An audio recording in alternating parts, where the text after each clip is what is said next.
سەرەڕای ئەوەی نزیکەی 2 دەیە بەسەر یەکەم هەڵبژاردننی پارلەمانی دوای ساڵی 2023 تێپەڕ دەبێت، بەڵام گۆڕەپانی سیاسی عێراق بە چەقبەستووی ماوەتەوە. دەموچاوەکان دووبارەن و وردەخەونی گۆڕان و گۆڕانکاری لە گۆڕ دەنێت.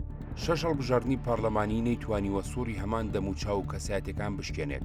پارت و قەوارەکان لە ناوێکەوە بۆ ناوێکی دیکە، لە هاوپەیمانێتیەکەوە بۆ هاوپەیمانێتیکی دیکە، بەبێ ئەوەی هیچ گۆڕانکاریی ڕاستەقینە لە ڕێباز و پرۆگرامی خۆیاندا بکەن.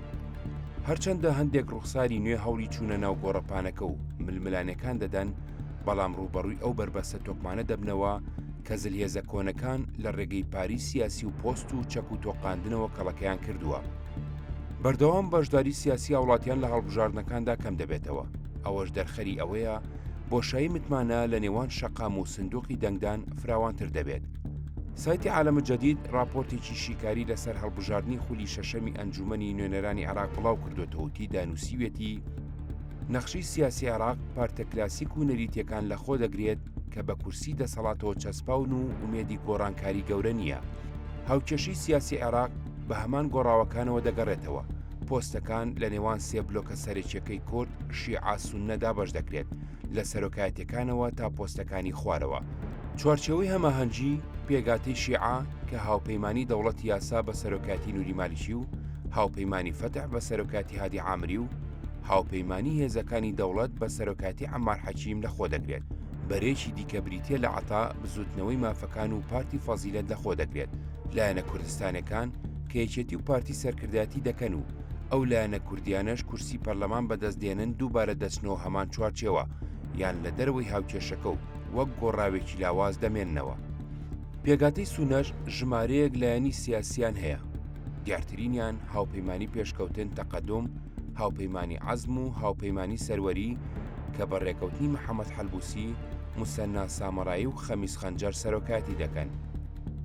لە دیوەکەی دیکەی نەخشەی سیاسی عێراقدا هەندێک هێزی نوێ هەن هەوڵی گۆڕانکاری سیاسی دەدەن. دیارترینیان هاوپەیمانی ئەلبەدیل بە سەرۆکاتی عەدنان زروفی کە حیزبی شۆعی عێراقی لەخۆ دەگرێت لەگەڵ هێز و کەسایەتیە مەدەنی و دیموکراسی و ناسیۆنالیستەکان. ئێستا عێراق لە قۆناغی بانگەشەی هەڵبژاردندایە. کۆمسیۆنی باڵای هەڵبژاردنەکانی عێراق لیستی ناوی بربژێرەکانی پەسەند کردووە و قۆناغی بانگەشەی هەڵبژاردن هەفتەیەکە دەستی پێکردووە. بەراورد بە هەڵبژاردنەکانی پێشوو سارد و سڕیەکی زۆر بەخۆ دەبینێت. کۆی گشتی 1768 بربژێر چێوڕچێ لەسەر 329 کورسی پەرلەمان دەکەن کە 2248 کەسیان ژن و 5520 بربژێریان پیاون. بەپی لیستەکەی کۆمسیۆن 250 پەرلەمانتاری ئەم خولەی ئێستا لە کۆی گشتی 329 پەرلەمانتار خۆیان بۆ هەڵبژاردننی 2025 بربژێر کردوێتەوە کە بڕیارە مانجێکی دیکە و لە 11 تشرینی دووەمی 2025 پرۆسەی دەنگدانی گشتی بەڕێوە بچێت. لیستەکان ناوی نزیکەی 100 پەرلەمانتاری خولەکانی پێشووتریشیان لەخۆ گرتووە کە لە خولەکانی هەڵبژاردننی پێشوودا بەشداریان کردووە و کورسی پەرلەمانی عێراقیان بەدەستهێناوە. چاودێرانی سیاسی پیان وایە ڕوخساری نوێ تەنانەت ئەگەر سەرکەوتوو بن لە گەیشتن بە پەرلەمان زۆر جار ملکەچی سەرۆکی ئەو بلۆکانن کە قۆرخکاری بڕیاردانی سیاسی لە وڵاتەدا دەکەن.